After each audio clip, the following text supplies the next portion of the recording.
നമ്മുടെ വീട്ടിലൊരു പൂച്ച നമ്മുടെ കുഞ്ഞിനെ വാങ്ങി നിങ്ങൾ ആശുപത്രിക്ക് പോകേണ്ട കാര്യമില്ല, 100% ഉറപ്പ് തരുന്നു. ആ കുഞ്ഞിനെ ആൽക്കലൈക്കൂട്ടും കൊടുക്കുക, കോട്ടക്കലാരി വൈദ്യശാലയിൽ നിന്ന് മേടിച്ച് അനകാസവും കൊടുക്കും. ആ കൊച്ചിന് ഒരു കംപ്ലൈൻറ്റും ഉണ്ടാവില്ല, ഒരു കംപ്ലൈൻറ്റും ഉണ്ടാവില്ല. വേണമെങ്കിൽ വലിയ കൂടി അരച്ചിലോ ഇല്ലാതെ കൂടി കഴിക്കുകയും ചെയ്യും. 100% ഉറപ്പ് കൊച്ചിന് കൊടുത്തത് വിഷം ഇഞ്ചക്ഷൻ ചെയ്യേണ്ട കാര്യമില്ല. അവർക്ക് ഇത് അറിയാൻ പാടില്ല പേരുണ്ടോ പേരില്ല എന്നുള്ളത്. അത് നോക്കുക. പിന്നെ കൊച്ചിന് പനി എന്തെങ്കിലും ആണെങ്കിൽ പനിയാണെങ്കിൽ ഈ വർക്ക് വീടിൽ നിന്ന് നടക്കും. അതുകൊണ്ട് പനിക്കുള്ള ഔഷധം കൊടുക്കും. പനിയുള്ള കൊച്ചിന് പനിക്ക് ഓരോതിനാദ്യം കൊടുക്കാം, അല്ലെങ്കിൽ വെട്ടുമാനം കൊടുക്കാം, അല്ലെങ്കിൽ മുക്കലാദ്യം കൊടുക്കാം. ഏതെങ്കിലും ഒരു ഗുളിക മേടിച്ച് അരച്ച് പനീനെ ശാന്തമാക്കുക. ഈ ഫുഡ് എത്ര ദിവസത്തേക്ക്? 7 ദിവസം അങ്ങനത്തെ ഫുഡായിരിക്കും. 14 ദിവസം കുറച്ച് ദിവസത്തേക്ക് ഈ അണുക്കൾ കയറി പ്രവർത്തിക്കാനുള്ള അവസരം കൊടുത്തിരിക്കാതിരിക്കുക. നമുക്കടെ പവർ കൊണ്ട് അത് തള്ളി പോകണം.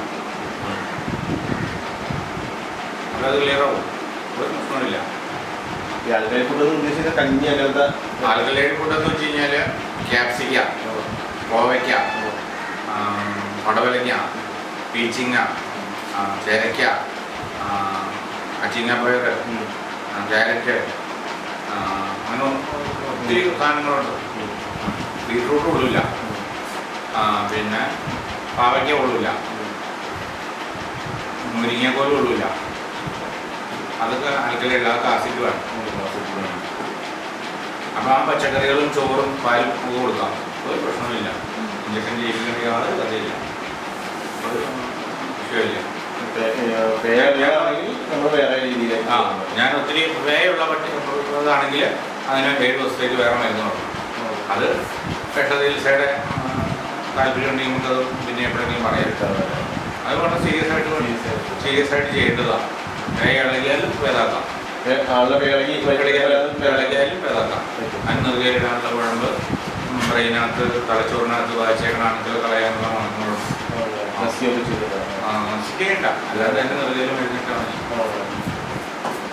നെറുകയിൽ മരുന്നിടുമ്പോൾ അവർക്ക് അവിടെ ആ അണുക്കൾക്ക് അവിടെ നിൽക്കാൻ വരാണ്ട്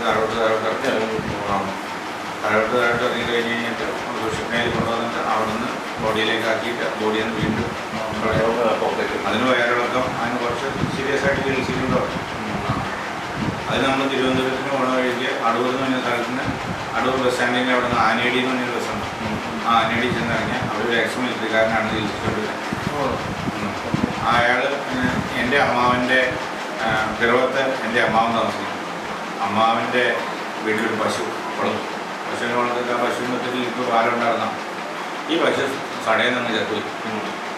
കടയിൽ നിന്ന് ചത്തുപോയി കഴിഞ്ഞ് കഴിഞ്ഞപ്പോൾ ഇതിന് ഇൻഷുറൻസ് ഉണ്ടായിരുന്നു. ഇൻഷുറൻസ് ഉള്ളതുകൊണ്ട് ഇതിൻ്റെ ഭാഗം കുറച്ച് മുറിച്ചെടുത്ത് ഇത് എന്തുകൊണ്ടൊക്കെ ചത്തെന്ന് അറിയാൻ അന്വേഷിച്ച് കഴിഞ്ഞപ്പോൾ റാബിറ്റ്സ് വിഷബാധ പട്ടിയെപ്പറ്റി വിഷബാധ ബാധിച്ചിട്ടാണ് പശു ചത്തുകഴിയുന്നത്.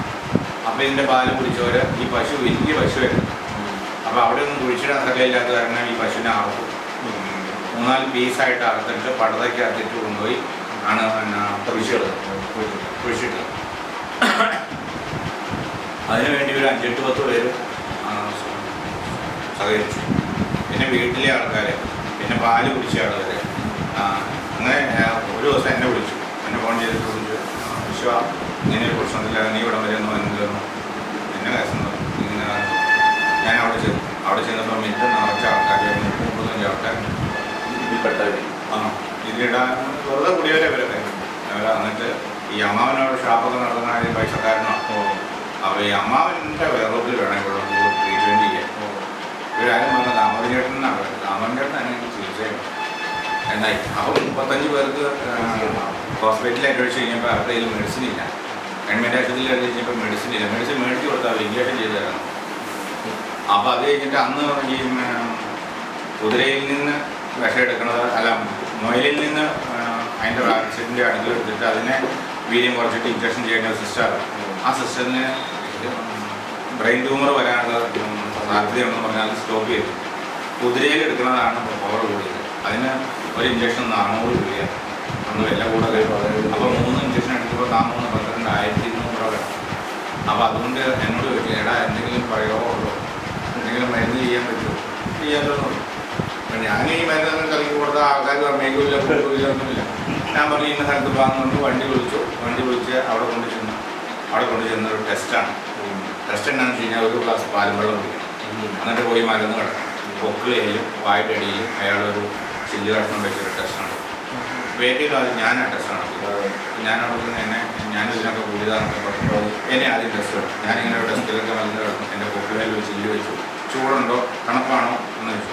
ചൂടുമില്ല തണുപ്പില്ല ഒരു പ്രശ്നമില്ല. വാ തുറക്കാൻ പറ്റും. അതിൻ്റെ ഉള്ളിനീരിൻ്റെ അടിയിൽ നാക്കിന് കുത്തി പിടിക്കാൻ നാക്ക് കുത്തി പിടിക്കാൻ വേണ്ടിയിട്ട് ഒരു സാധനം ചൂടാണോ തണുപ്പാണോ എൻ്റെ അയാൾ ആ ചില്ലിൻ്റെ ഉള്ളിൽ ഞാൻ എഴുന്നേറ്റ് നിന്നിട്ടായിരുന്നു. എനിക്ക് യാതൊരു ഒരാണ് പോലും നല്ല രസത്തിൽ അത് കഴിഞ്ഞിട്ട് ബാക്കി ഇവരെ എല്ലാവരെയും പരിശോധിച്ചു. 35 പേരെ പരിശോധിച്ച് നോക്കിയിട്ട് ആർക്കും ഒരു പ്രശ്നമില്ല. നിങ്ങളാരും മരുന്ന് കഴിക്കുകയും വേണ്ട, നിങ്ങളാരും ഇഞ്ചക്ഷൻ വയ്ക്കുകയും വേണ്ട, നിങ്ങളെല്ലാവരും പൊക്കോളൂ. 20 രൂപയാണ് ടെസ്റ്റ് നടത്തുന്നത്. എല്ലാം വീതം പൈസയും കൊടുത്തു. ആ പാലും വെള്ളത്തിൻ്റെ കാശ് വേറെ പാലും ഒരു ഗ്ലാസ് പാലുവെള്ളം കുടിച്ചിട്ട് വേണം ചെല്ലാൻ. ആ പാലും വെള്ളത്തിൻ്റെ എല്ലാത്തിനും കാശും കൊടുത്ത് ഞങ്ങൾ വീട്ടിൽ വന്നിട്ട് എല്ലാവരും പറഞ്ഞു എങ്ങനെ വിശ്വസിക്കാം എന്ന് പറയും. ചിലവരൊക്കെ സ്വന്തം ചെലവിൽ ഇഞ്ചക്ഷൻ ചെയ്തിട്ടുണ്ട്. അതിൻ്റെ സീക്രട്ട് വന്നുള്ളൂ. ഇവിടെ ഒരു ചേച്ചി ഈ ഞങ്ങളുടെയൊക്കെ ഒരമ്മവൻ മലബാറിന് പോയി. ഈ മലബാറിൽ നിന്നൊരു ചേച്ചി ഇവിടെ വന്ന് നിന്നോട് കുറച്ച് ദിവസം ഇവരുടെ വീട്ടിൽ 5-10 പശുവുള്ള പശുവിനെ ഈ 10 ദിവസം നിന്നപ്പോൾ ഈ പുള്ളിക്കാരിയാണ് പശുവിനെ നോക്കിയിട്ടുള്ളത്. ആ പുള്ളിക്കാരി എന്ന് പറഞ്ഞാൽ ഒരു സെക്കൻഡ് സമയം കൊടുത്തിരിക്കുന്നതല്ല. വീടടിക്കുക, പച്ചക്കറി അരിയുക, പശുവിനെ കുളിപ്പിക്കുക, അവിടെ എന്ത് പണികളുണ്ടോ അത് കാലത്ത് തൊട്ട് വൈകുന്നേരം വരെ ചെയ്യുന്ന ഒരു സ്വഭാവം ചെയ്യാം. അങ്ങനെ ഇവരുടെ കൈ ഇങ്ങനെ കറിക്കായിരുന്നു നിറച്ച് കൂട്ടിയിരിക്കുക. ചെറുതായിട്ട് വളരെ ചെറുതായിട്ട് ഇവർ ഈ പശുവിനെ തീറ്റ വാരി കൊടുക്കുകയും ഒക്കെ ചെയ്തിട്ട് ചെയ്യുക. ഈ മുറി പറ്റി ഇവരുടെ ദേഹത്ത് അത്രയും ആൾക്കാരുണ്ടായിട്ട് ആകെ ഒരു സ്ത്രീക്കാണ് സംഭവിച്ചത്. അത് കഴിഞ്ഞിട്ട് ഇവർ മലബാറിലേക്ക് പോയി. 10-ാം ദിവസം ഇവർ മലബാറിലേക്ക് പോയി. മലബാറിൽ പോയിട്ട് എന്നെ വിളിച്ചു. വിശ്വനാഥ, എനിക്ക് ഭയങ്കര തലവേദനയും ഭയങ്കര അസ്വസ്ഥതയാണ്. അവിടെ പശു ഇങ്ങനെ കൈപിടിച്ച് ചേർത്തെന്ന് പറഞ്ഞ് ഞാൻ ആ പശുവിനെ നോക്കിയേ എനിക്കതുകൊണ്ടാണ് പ്രശ്നം പുള്ളിക്കാരി. അതേ ഇവർക്കും കയറി വരാൻ പറഞ്ഞു. ഞാൻ അവിടെ കയറി വന്ന് ഒക്കെ എൻ്റെ കാറിനകത്ത് കയറ്റി എന്നെ അവിടെ കൊണ്ടുചെന്നു. ഈ അകലടുത്ത് കൊണ്ടുചെന്ന് ടെസ്റ്റ് നടത്തിയപ്പോൾ പറഞ്ഞു 3-ാം ദിവസം വരെ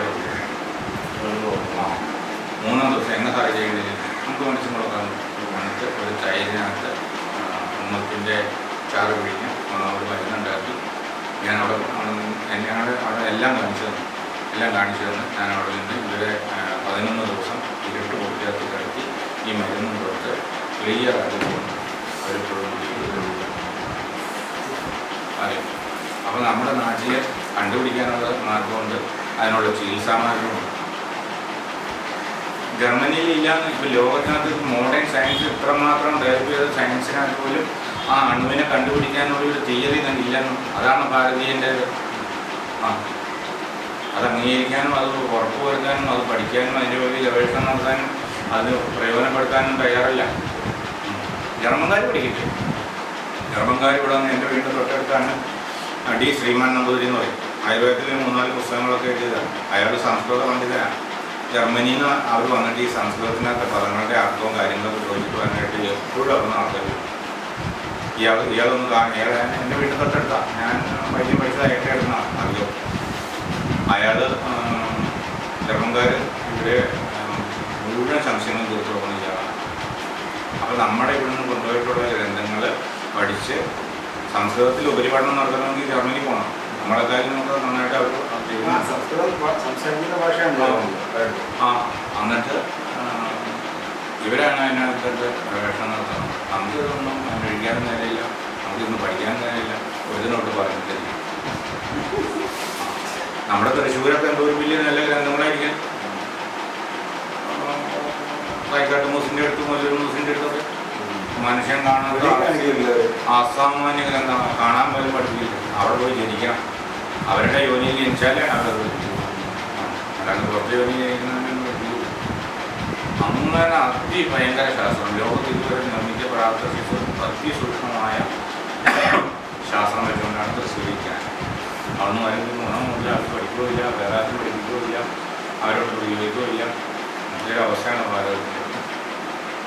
ബ്രാഹ്മണരുടെ കയ്യിൽ വിദ്യ ഇരുന്നതാണ് ഏറ്റവും വലിയ കുഴപ്പം പറ്റിയത്. ഏറ്റവും വലിയ കുഴപ്പമെന്ന് വെച്ചാൽ അവന് തീണ്ടല്ലേ, അവന് രോഗിനെ ചികിത്സിക്കാൻ പറ്റും, ഒന്നും ചികിത്സിക്കാൻ പറ്റില്ല. അവരുടെ ആൾക്കാരെ ചികിത്സിക്കാം, അവരോട് മുട്ടിൽ നിൽക്കുന്ന ആൾക്കാരെ ചികിത്സിക്കാൻ പറ്റുള്ളൂ. വൈദ്യപ്പേന്ന് വെച്ച് കഴിഞ്ഞാൽ അതെല്ലാം പോയി ഇപ്പോൾ ഗ്രന്ഥങ്ങളെല്ലാം വെറുതെ ഇരിക്കുകയല്ലേ. ദൂരം ശ്രേഷ്ഠമായ ഗ്രന്ഥങ്ങൾ വെറുതെ ഇരിക്കാൻ പഠിച്ചൊരു വാക്ക് പറയാൻ അറിയാൻ മേലത്തെ ഒരു ആൾക്കാരാണ്.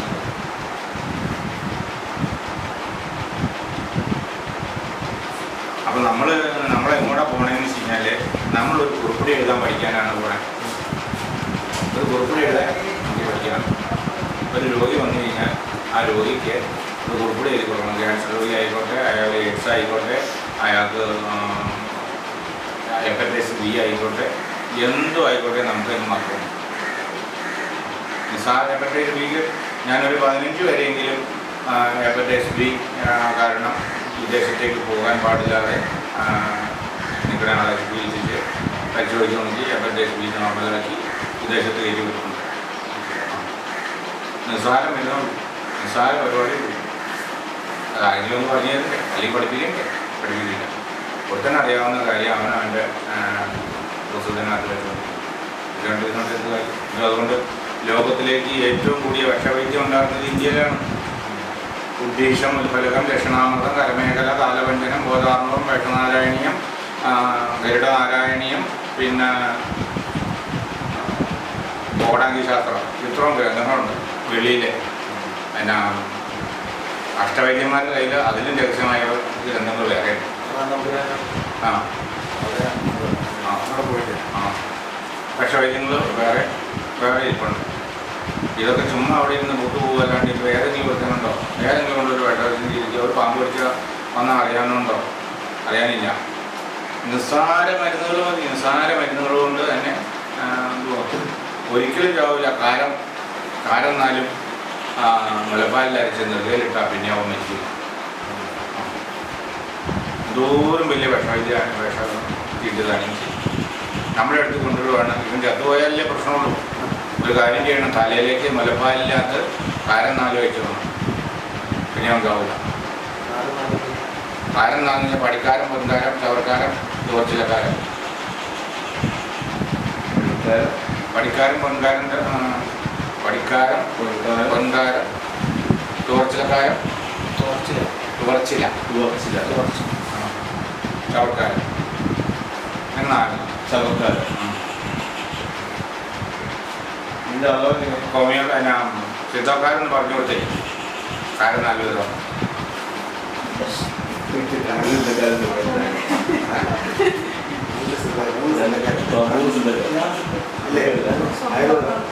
സൗന്ദര്യ വിളി കൊല്ലിക്കാറില്ല. കാരെന്നാലും മുലപ്പാലിനകത്ത് കയറ്റി നിങ്ങളുടെ വിഷവൈദ്യം നിങ്ങളുടെ ചികിത്സിക്കൊന്നും വേണ്ട. നിങ്ങളിപ്പോൾ മരുന്ന് അരച്ചിട്ട് നിറയിൽ അരച്ചിട്ട് അവനെ വേണമെങ്കിൽ എതിരെ വേണമെങ്കിൽ വിട്ടു, ഒരു പ്രശ്നമില്ല. എവിടെയെങ്കിലും പോയി ചികിത്സിച്ചാൽ രോഗത്തിന് ചികിത്സിച്ചാൽ ചാവില്ല എന്ന് പറഞ്ഞു കഴിഞ്ഞാൽ സുഷുമ്നയിലേക്കും തലച്ചോറിനകത്തേക്കും വിഷം കയറിയാലേ ചാവുള്ളൂ. അല്ലാണ്ട് ബോഡിയിൽ എവിടെ കയറിയാലും നമുക്ക് ചികിത്സിച്ച് മാറ്റാം.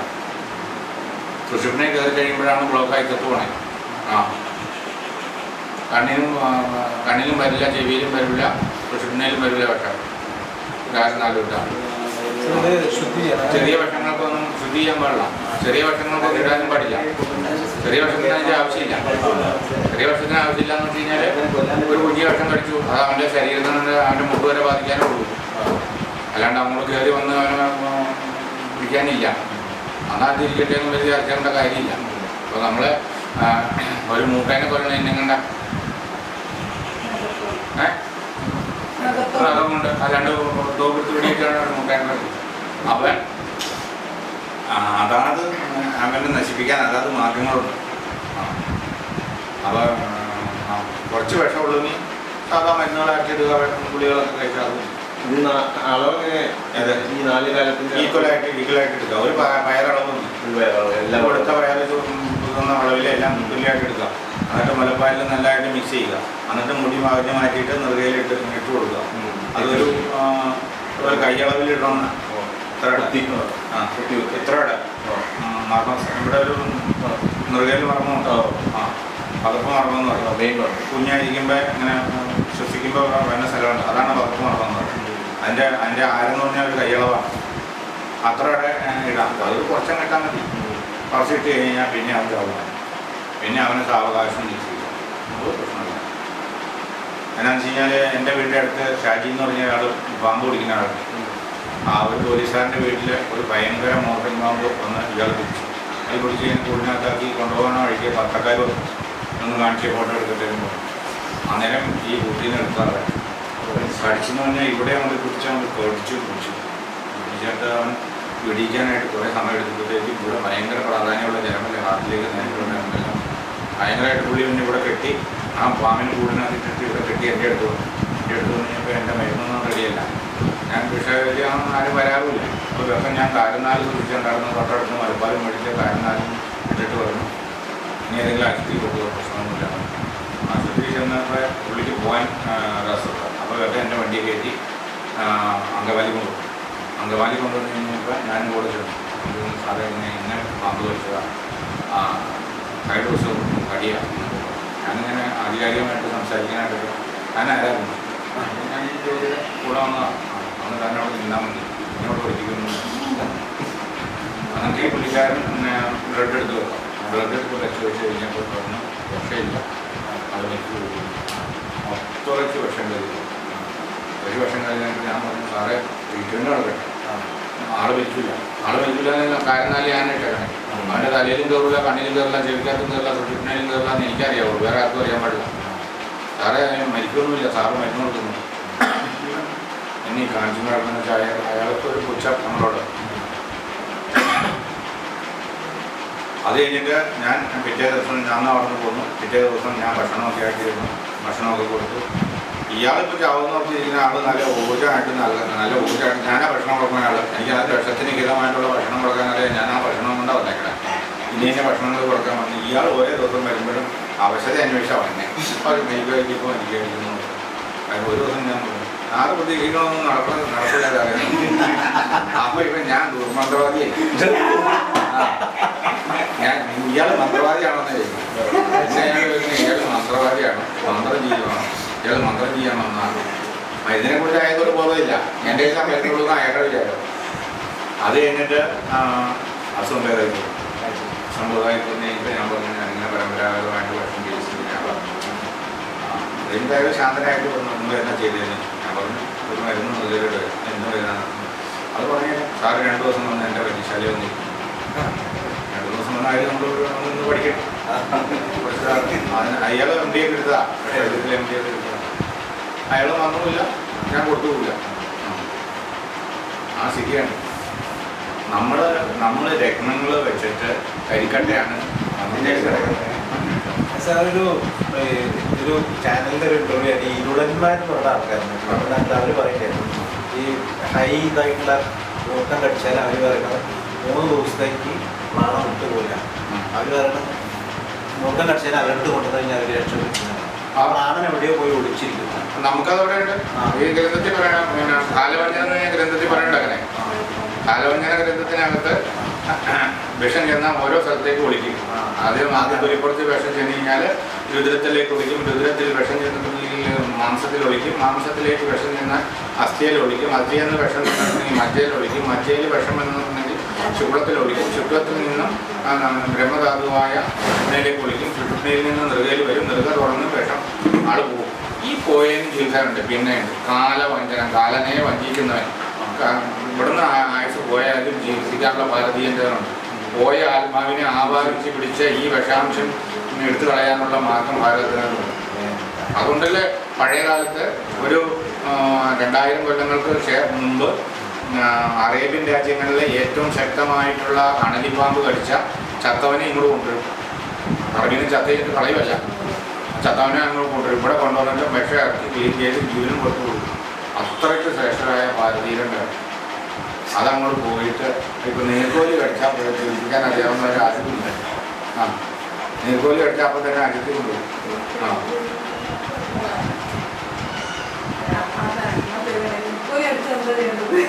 നീർക്കോലി കടിച്ചാൽ അത്താഴം മുടങ്ങുന്ന ഒരു നേരത്തെ ഭക്ഷണം കഴിക്കരുതെന്ന.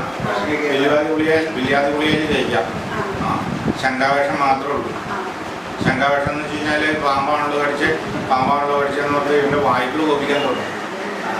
വായ്ക്കൾ ഓരോ സ്ഥലത്തേക്കിടെ മാറിപ്പോകാൻ തുടങ്ങും. അപ്പോൾ നമ്മളിപ്പോൾ പോയിട്ട് നമ്മുടെ കൊച്ചു വന്നില്ല, 4 മണിക്ക് സ്കൂളിലിട്ട് വന്നില്ല, നമുക്ക് സാധാരണ പോലെ ഇരിക്കാൻ പറ്റും. ഒരു കൊച്ചെവിടെയായിരിക്കും പോകണം? അയ്യോ വലിയ കൊച്ചു വന്നില്ല, കൊച്ചിന് എന്താക്കി പറ്റിയെന്ന് നമ്മുടെ മനസ്സ് ചഞ്ചലപ്പെടില്ലേ? ചഞ്ചലപ്പെട്ട് അവസാനം ഏമ്പക്കം വരാൻ തുടങ്ങും, വായു പോയി. ആ വായു പോയി, വായിട്ടൊക്കെ പോയിച്ച് നമുക്ക് ഏമ്പക്കം വരാൻ തുടങ്ങും, എപ്പി എടുക്കാൻ തുടങ്ങും, നമുക്ക് ശ്വാസം വെക്കാൻ തുടങ്ങും, നമുക്ക് തലകറക്കം വരും, എല്ലാം ചെയ്യും. ആ നീർക്കോലി കടിച്ചിട്ട് തലകറങ്ങിയിട്ട് എൻ്റെ അടുത്ത് ചികിത്സ പോയ ആൾക്കാരുണ്ട്. ഒരു സ്ത്രീ എന്നെ നീർക്കോലി കടിച്ചു. ഈ നീർക്കോലിനെ പിടിച്ചുകൊണ്ട് മാവ് വന്നേക്കോ. അപ്പം ഇതാണ് എന്നെ കടിച്ച വൈദ്യുതെന്ന് പറഞ്ഞ് എന്നെ കാണിച്ചിരുന്നു. മനയിൽ നീർക്കോലി ഇടാന്ന് പറഞ്ഞ് ഞാൻ അവൻ്റെ കയ്യിൽ നിന്ന് മേടിച്ച് അതിനെ കൊല്ലാതെ പറമ്പിലേക്ക് വിട്ട് കഴിഞ്ഞിട്ട് വിജയിക്കുക. അപ്പോൾ ഇവരെ കെട്ടിയോനെ ഫോൺ ചെയ്ത് വെച്ചിട്ടു. കെട്ടിയോൻ വരാൻ വേണ്ടിയിരിക്കും. അപ്പോൾ ഞാനൊരു ഗുളിക ശങ്കാവേഷം പോകാനായിട്ടൊരു വായുവിൻ്റെ ഗുളികയും ഒരു വലിയ ഗുളികയും കൊടുത്തു. ഇച്ചിരി കഴിഞ്ഞപ്പോൾ കെട്ടിയോൻ വന്നു. കുറച്ച് നേരം ബോധം കെട്ടി വീണ് കഴിഞ്ഞിട്ട് തട്ടി ഉയർത്തി. അപ്പോൾ തന്നെ എൻ്റെ കയ്യിൽ പിടിച്ച് തട്ടി മാറ്റി ഭാര്യനെ ആശുപത്രി കൊണ്ടുപോട്ടെ എന്ന് പറഞ്ഞ് ഇയാൾ ബഹളമായിട്ട് ആശുപത്രി കെട്ടി പല വണ്ടിക്കാർ കെട്ടി ആശുപത്രി കൊണ്ടുതന്നു. ബ്ലഡെല്ലാം പരിശോധിച്ച് നോക്കി, ഒരു വിഷമില്ല. പിറ്റേ ദിവസം വന്നപ്പോഴത്തേക്കും 4000 രൂപയും. അന്ന് വിഷമില്ലാണ്ട് അവിടെ പോയതിൻ്റെ ടെസ്റ്റിന് മാത്രം 4000 രൂപയും. നമ്മുടെ അടുത്ത് അവന് ഇരുത്താൻ നീർക്കോലി കടിച്ചിട്ട് നമ്മുടെ അടുത്ത് ഇരുത്താൻ അവന് ധൈര്യമില്ല. എന്ത് ചെയ്യാൻ പറ്റും? എൻ്റെ ഭാര്യ പോകാൻ പറ്റൂല, ഇയാൾക്ക് പോകാൻ പറ്റുമെങ്കിൽ പോകാനും. എൻ്റെ ചേട്ടൻ ഇതേപോലെ എനിക്ക് പാമ്പ് പിടിച്ചു. രണ്ടാമത് അപ്പോഴൊരു പേര് തട്ടി ഇതുപോലെ ഒരു സോറക്കോളൊരു ഇല്ലാതെ കഴിച്ചിട്ട് വിഷം മാറാൻ വേണ്ടി ഇരിക്കാൻ പറഞ്ഞു. രണ്ടാമത് ഒരു പാമ്പ് പറഞ്ഞിട്ട് കമ്പുണ്ട്. അപ്പോഴും പേടി തട്ടി. ഇത് ഇംഗ്ലണ്ടില്ല, നാട്ടിലേക്ക് വരില്ല പാമ്പാന്ന് പറഞ്ഞു. ഇംഗ്ലണ്ടില്ല, പാമ്പില്ലാത്ത രാജ്യമെന്ന് പറഞ്ഞാൽ അവിടെ നിൽക്കുന്ന സമാധാനം എന്നാണ് പറയുന്നത്. കഴിഞ്ഞില്ല, കമ്പിലാണ് ചവിട്ടിയത്. പക്ഷെ പാമ്പാന്ന് പക്ഷെ അതിൻ്റെ അടുത്ത് പോയി ഉറപ്പുറച്ചിരുന്നു. അത് തന്നെ ചകിരി കടിച്ച് ഞാൻ ചികിത്സിച്ചിട്ടുണ്ട്. ചകിരി കടിച്ച് ചികിത്സിച്ച് എങ്ങനെയാണെന്ന് വെച്ച് കഴിഞ്ഞാൽ ഒരു പുള്ളിക്കാരി വളരെ വിഷമമായിട്ട് ഭയങ്കര അവശതയായിട്ട് ഓട്ടോറിക്ഷയിൽ എൻ്റെ വീട്ടിൽ കൊണ്ടുവന്നപ്പോൾ കാലിൻ്റെ മധ്യഭാഗത്ത് ഒരു തുള, ഒരു കുഞ്ഞി തുളയായിട്ട് കൊണ്ടുവന്ന് ഭയങ്കര വേദനയും ഭയങ്കര അസ്വസ്ഥയും പാമ്പ് പിടിച്ചതിൻ്റെ സകല ലക്ഷണവും ഞാനെല്ലാം പരിശോധിച്ച് വന്നിട്ട് ഞങ്ങളെ പഠിപ്പിച്ചേക്കുന്ന കടി പെട്ട ഒരു ദേശത്ത് നീര് കനവും ചുമപ്പും വിഷവും ഇങ്ങനെ ലക്ഷണമുണ്ട്. ഈ ലക്ഷണമൊന്നും അതിനകത്ത് കാണില്ല. ഒരു മുറിവും വേദനയുണ്ട്. ഞാൻ അന്വേഷിച്ച മുറിവിനെ പറ്റിക്കൊടുത്തു. ശങ്കാവേഷം മാറാനായിട്ട് വായുവിളിയും കൊടുത്തു. വിഷാംശം എന്തെങ്കിലും ബാധിച്ചെങ്കിൽ അത് കൊണ്ടേ വായുവിളിയും കൊടുത്തു. ഇവർക്ക് ഇതൊന്നും പാടില്ല. അപ്പം ചേച്ചി പാമ്പ് കടിച്ചതല്ല, നിങ്ങൾ പേടിക്കണ്ട. അത് കഴിഞ്ഞപ്പോൾ അതിൻ്റെ മകനും ഭർത്താവുണ്ടോ ഭർത്താവിന് വന്നിട്ട് എവിടെ വെച്ചാൽ കടിച്ചത് നമുക്കൊന്ന് പോയി നോക്കണം. ഞാൻ ഇവിടുന്ന് കിലോമീറ്ററുകൾ നടന്ന് അവരുടെ വീട്ടിലേക്ക് പോകുന്ന വഴിക്കൊക്കെ ചെന്ന് നോക്കി കഴിഞ്ഞപ്പോൾ ഒരു ചകിരി ഉണങ്ങി, ഒരു തേങ്ങ പൊതിച്ചതിൻ്റെ ചകിരി ഇങ്ങനെ ഉണങ്ങിയിട്ട് ഇങ്ങനെ മലന്ന് കിടക്കുമായിരുന്നു. ഇവർ ഇറ്റൊക്കെ ഒരു ചവിട്ടി ഇതിങ്ങനെ വന്നു. ആ കൊണ്ട സ്ഥലത്ത് രൊത്താണ്ടി ഇരിക്കുന്നു, രക്തരിക്കുമ്പോഴത്തേലേ ഈ സാധനം ഞാൻ എടുത്തുകൊണ്ട് പോയി അവർ കാണിച്ചു കൊടുത്തു. ചേച്ചി ചവിട്ടിയത് ഇവിടെയാണ്, ഇവിടെ ചവിട്ടി കഴിഞ്ഞപ്പോൾ ഈ സാധനം വളഞ്ഞ് കയ്യേറി കൊണ്ടതാണ്, അല്ലാണ്ട് പാമ്പ് കടിച്ചതല്ല എന്ന് പറഞ്ഞിട്ട് ചേച്ചിയുടെ രക്തം ഇരിക്കണം. അല്ലെങ്കിൽ ഇവിടെ നിന്ന് എടുത്തിട്ട് പോയി ലാവിൽ പോയി ടെസ്റ്റ് എടുക്കണം. ചേച്ചി കൊണ്ടു തരും. അന്നേരം പോയി ചേച്ചി അസുഖം സർവ്വ അസുഖം പിന്നെ അതിന് ശങ്കാവശത്തിന് പ്രത്യേക കഷായമുണ്ട്. ശങ്കാവശം കാരണം ഛർദ്ദിക്കും, ശങ്കാവശം കാരണം ബോധം കെടും, ശങ്കാവശം കാരണം പല സംഭവങ്ങളും ഉണ്ടാവും. കണ്ണ് കാണാൻ മേലാതാകും, പിച്ചും പേയും പറയും. ഇതൊക്കെ ശങ്കാവശം മാനസികമായിട്ട്. പക്ഷേ മരുന്ന് കൊടുത്താൽ വായുവിനെ 10 വായുവിനെ ക്രമപ്പെടുത്താനായിട്ട് ദശമൂലക്ഷം മണി കൊടുക്കാം, ഇല്ലെങ്കിൽ വായുവിളി കൊടുക്കാം. പിന്നെ ഏതെങ്കിലും വിഷം ഉണ്ടെങ്കിൽ ശരീരത്തിൻ്റെ മനോവിചാരം കൊണ്ട് വിഷം ഉണ്ടാകാതിരിക്കാൻ വേണ്ടി വിദ്വാദുളി കൊടുക്കാം. അത് കഴിഞ്ഞിട്ട് പാല് കൊടുക്കുകയും അയാളെ വീശുകയും പ്രഷറ് നല്ല എന്തെങ്കിലും സംഭവിച്ചാൽ നമുക്ക് ആശുപത്രി ഉണ്ടാക്കാം. കാറ് ഇവിടെ കിടപ്പുണ്ട്, കാശ് ചെയ്യുന്നുണ്ട്, നിങ്ങൾ എപ്പോഴെങ്കിലും ആശുപത്രി ഉണ്ടാക്കാൻ പറഞ്ഞ് കാണാനിരിക്കാം. ഇത്രയാണ് കാര്യം ചെയ്യാൻ പറ്റുള്ളൂ. ഇതിന്റെ എക്സ്ട്രാ അൽസറിനായിട്ടും നെപ്പോലി അടിച്ചാലും ചേര അടിച്ചാലും പുറമെ ഉണ്ടാകുന്ന മുറിവിന് എക്സ്ട്രാ അല്ലെങ്കിൽ ദശാംഗം ഗുളിക കഴിക്കുക. ദശാംഗം കീടവിഷങ്ങൾക്കും സർവമാന വിഷയങ്ങൾക്കും ഏറ്റവും വേദനയാണ്. വില്ലാതി ഗുളിക എന്തെങ്കിലും അരക്കണം, അരയ്ക്കാം. വില്വാദി ഗുളിക അരയ്ക്കണത് ജീരകവെള്ളത്തിൽ അരയ്ക്കാം. പിന്നെ മഞ്ഞളുടെ നീരിലരയ്ക്കാം, തുളസിയുടെ നീരിലരയ്ക്കാം.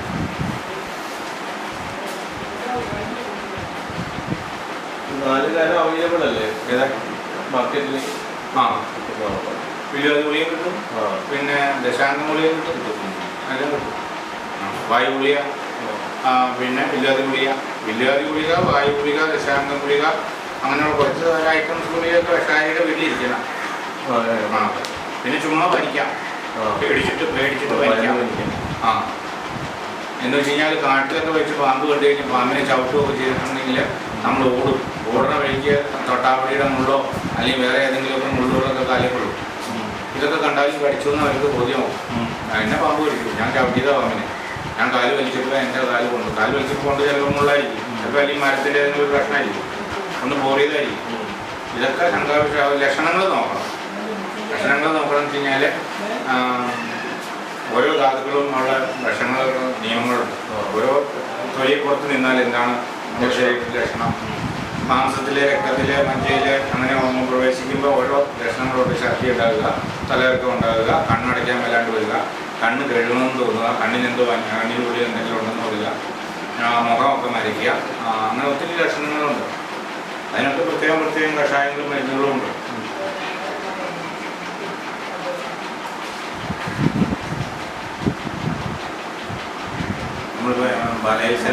കുട്ടികളുടെ മേത്ത് ചുവപ്പ് വരുന്നതും തടിപ്പ് വരുന്നതും നല്ലതാണ്. നാൽപ്പാമരാതി വെച്ച് കഴിഞ്ഞാൽ താൽക്കാലിക കുട്ടികളുടെ പിന്നെ അടുത്തത് കൊച്ചിന് സൗന്ദര്യം ഉണ്ടായി നല്ല നിറം വയ്ക്കാനുള്ള മാർഗമാണ്. സൗന്ദര്യം ഉണ്ടാവണമെങ്കിൽ വേണ്ട കഷായങ്ങൾ, സൗന്ദര്യം വർദ്ധിക്കാനുള്ള കഷായം കുഞ്ഞിനാട്ടോ. തളയ്ക്ക് കൊടുത്തിട്ട് സൗന്ദര്യം വർദ്ധിച്ചത് എന്നെ പറയരുത്.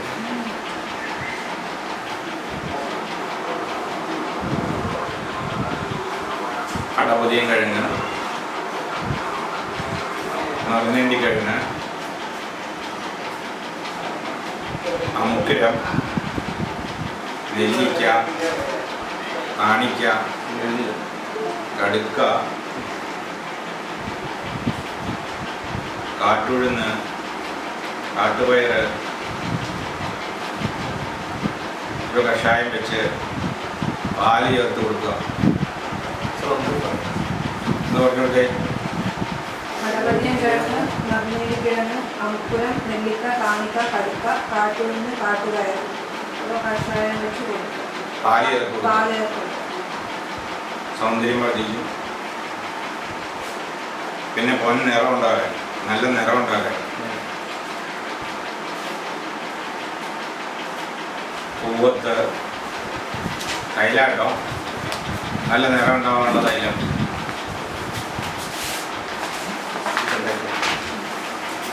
പൂവത്ത് ഒരു മരുന്ന, മഞ്ചട്ടിക്കോല, ചുമന്ന ചന്ദന, വെള്ളച്ചന്ദന,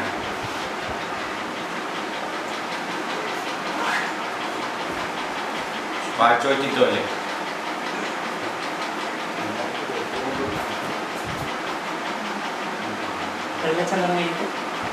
വെള്ളച്ചന്ദൻ, പാച്ചോറ്റിത്തോല,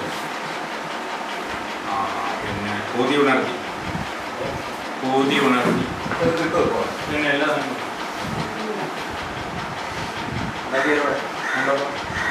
കൂതി ഉണർത്തിയല്ല. ഇത് തേങ്ങാപ്പാലിലെ അരച്ച് ഈ പറഞ്ഞ മരുന്നുകളെല്ലാം അരയ്ക്കണം. ഈ മരുന്നുകളെല്ലാം അരച്ച് തേങ്ങാപ്പാലിൽ കാച്ചിയെടുക്കണം. കാച്ചിയെടുത്തിട്ട് തേച്ചാൽ തങ്കവർണ്ണമാവും.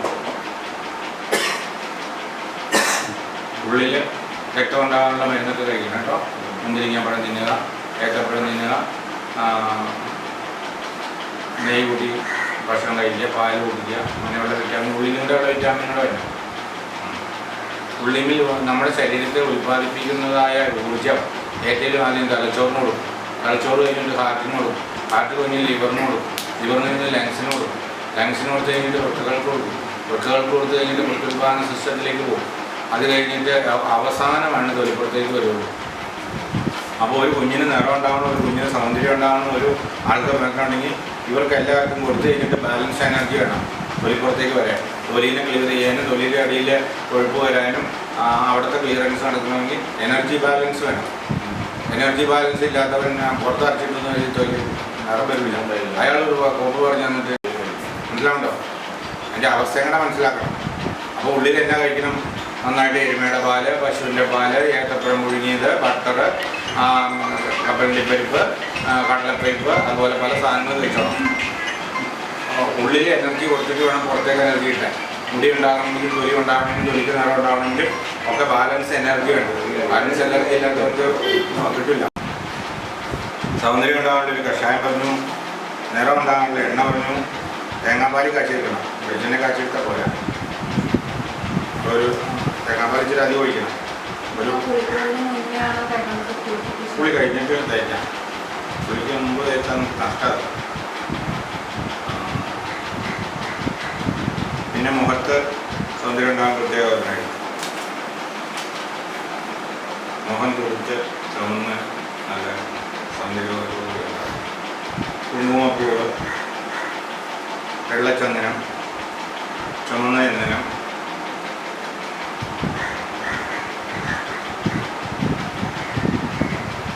കട്ടച്ചെമ്പരത്തിപ്പൂവ്, കാട്ടുചെത്തിപ്പൂവ്,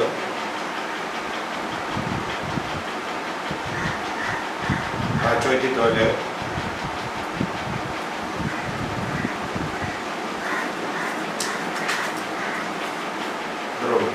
ഈ സാധനം ക്രീം പോലെ ആക്കി ബട്ടർ ചേർത്ത് പുരട്ടാം. നല്ല നാടൻ ബട്ടർ ചേർത്ത് പുരട്ടാം. അരച്ചിട്ട് ഇല്ലെങ്കിൽ തേങ്ങാപ്പാൽ പുരട്ടാം.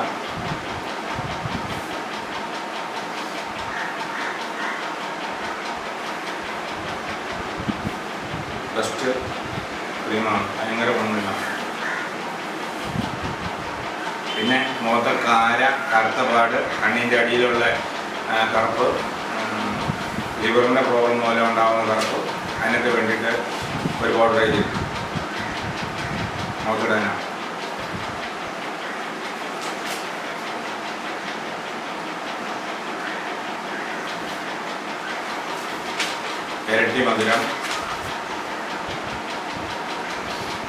ഇരട്ടി മധുരം, കാച്ചുവറ്റിത്തോല്, ചെറുപയർ,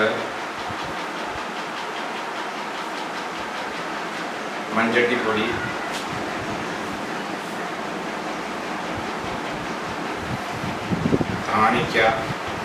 കാണിക്കയുടെ തൊട്ടോടാട്ടണ്ടേ,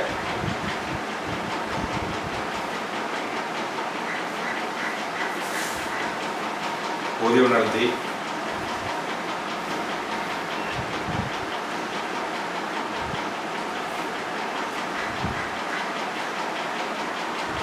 തേങ്ങാപ്പാലിൽ അരച്ച് പുരട്ടാം. വെളിച്ചെണ്ണയിൽ, നല്ല ശുദ്ധമായ വെളിച്ചെണ്ണയിൽ പുരട്ടാം. മുഖത്തുണ്ടാകുന്ന കാര, ഉരുക്കൾ, കറുത്തപാട്, കട്ടി പിടിച്ചിരിക്കുന്ന സാധനങ്ങൾ എല്ലാം പോകും.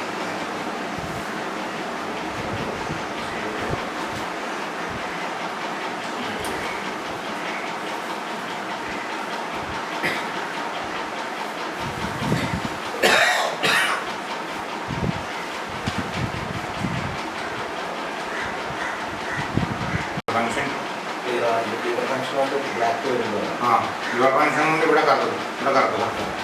ഇവിടെ വന്നിട്ടുണ്ടെങ്കിൽ ഞാൻ മരുന്ന് അടച്ചിട്ടാൽ 50% ഗുണം വരുള്ളൂ. ലിവറും കൂടെ ക്ലിയർ ചെയ്യണം.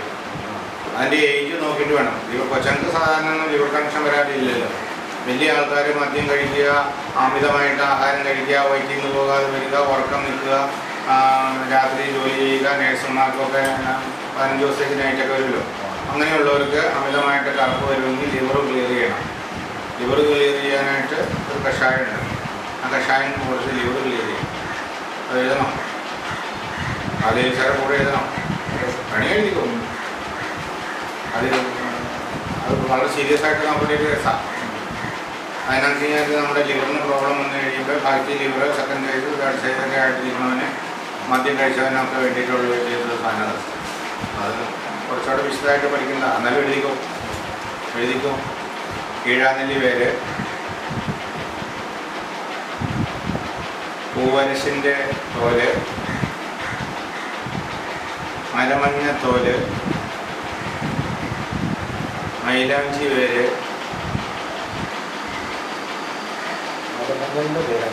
മലമഞ്ഞത്തോല്,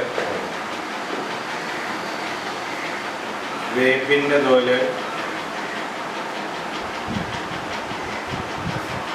വെളുത്താവണക്ക്, കടുകുരോഹിണി,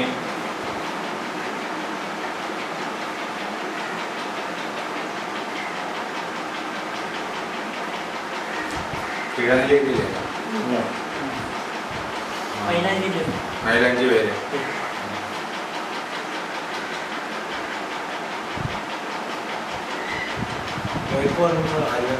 അരിവേപ്പ്, സാധാ വേപ്പ്. ഇവ കഷായം വെച്ച് സസ്യാഹാരം കഴിച്ചാൽ എന്തോരം വലിയ ലിവർ പ്രോബ്ലമാണ്. ഫാറ്റി ലിവർ, ലിവർ സിറോസിസ്, ലിവറിന് വരുന്നതായ സകല രോഗങ്ങളെയും വരാക്കും.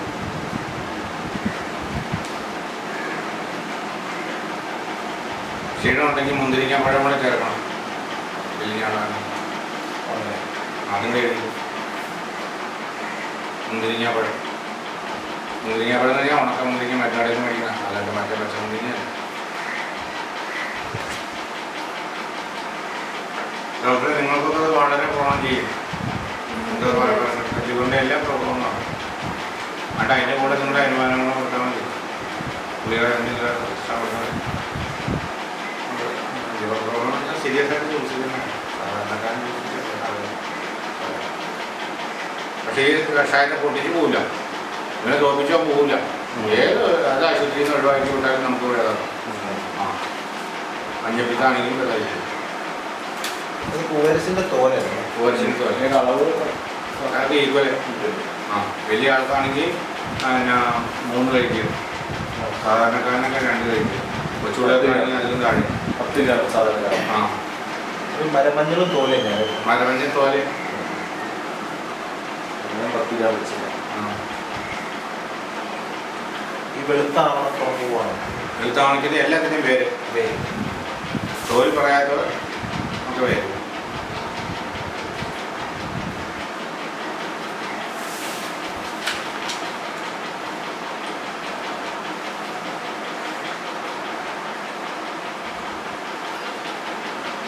ഒരു സൈഡാൻ പറ്റുമില്ല, ഭേദാവുന്ന 100% ഉറപ്പാണ് തന്നെ.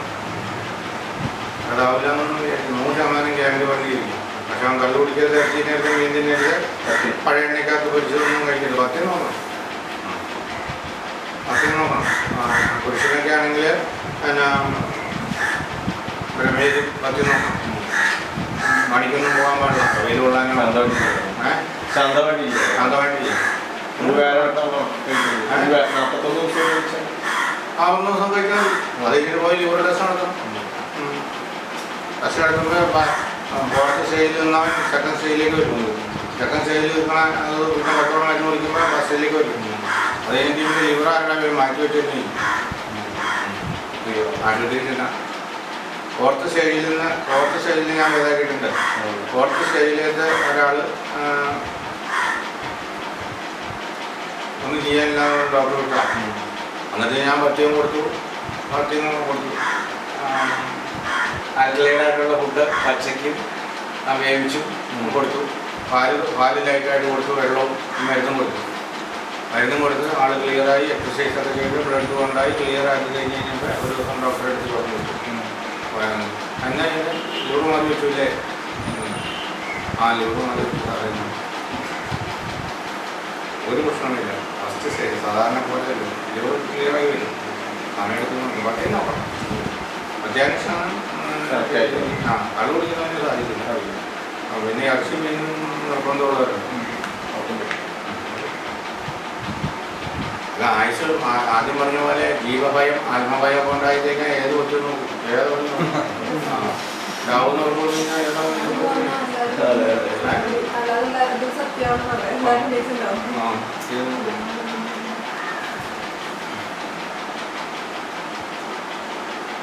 നമ്മൾ ബാലയിൽ സൈഡ് ഏത് ഭാഗത്ത് നിർത്തിയ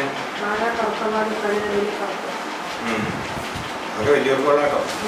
കൊച്ചങ്ങൾക്ക് അങ്ങനെ കറക്കൊന്നും വരാനില്ല. കൊച്ചങ്ങൾക്ക് കരപ്പൻ സംബന്ധമായ പ്രശ്നങ്ങളല്ലേ വരാറുള്ളൂ. അതുപോലെ കൊച്ചങ്ങളുടെ കഷത്തിലെ വല്ല ചൊറിയോ മാന്തോ കടിയോ അങ്ങനെയൊക്കെ വരുവാണെങ്കിൽ പിന്നെ നിങ്ങൾക്ക് ഈ പഠിക്കുന്നവർക്ക് ഒരു ഇൻട്രസ്റ്റ് ഇട്ടിട്ട് എന്നിട്ട് ഇടയ്ക്കിടയ്ക്ക് വേറെ അത് പറയണം.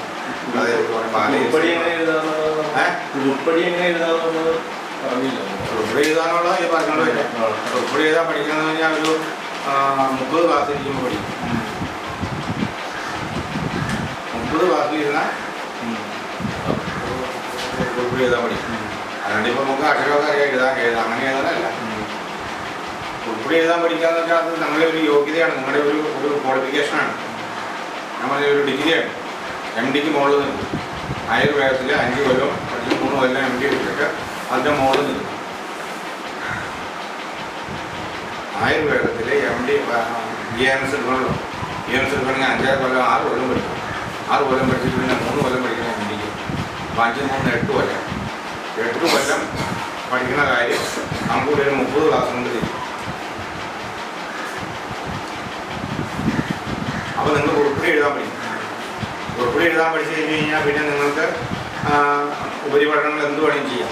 ഓരോ വസ്തുവിനെക്കുറിച്ചും നിങ്ങൾക്ക് വ്യാപകമായിട്ട് പഠിക്കാം. ഓരോ സസ്യങ്ങളെക്കുറിച്ചും മറ്റു കാര്യങ്ങൾക്കൊക്കെ നിങ്ങൾക്ക് സ്വന്തം പോകാം. അപ്പോൾ നമുക്ക് അക്ഷരം വായിക്കാൻ പഠിച്ചു കഴിഞ്ഞാൽ പിന്നെ നമുക്ക് നോവൽ വായിക്കുകയോ ശാസ്ത്രങ്ങൾ വായിക്കുകയോ വായിച്ച് പഠിക്കാമല്ലോ. അക്ഷരം അറിയാൻ പാടില്ലാണ്ട് വരുമ്പോഴല്ലേ പഠിക്കാൻ വേണ്ടിയിട്ട് തന്നെ.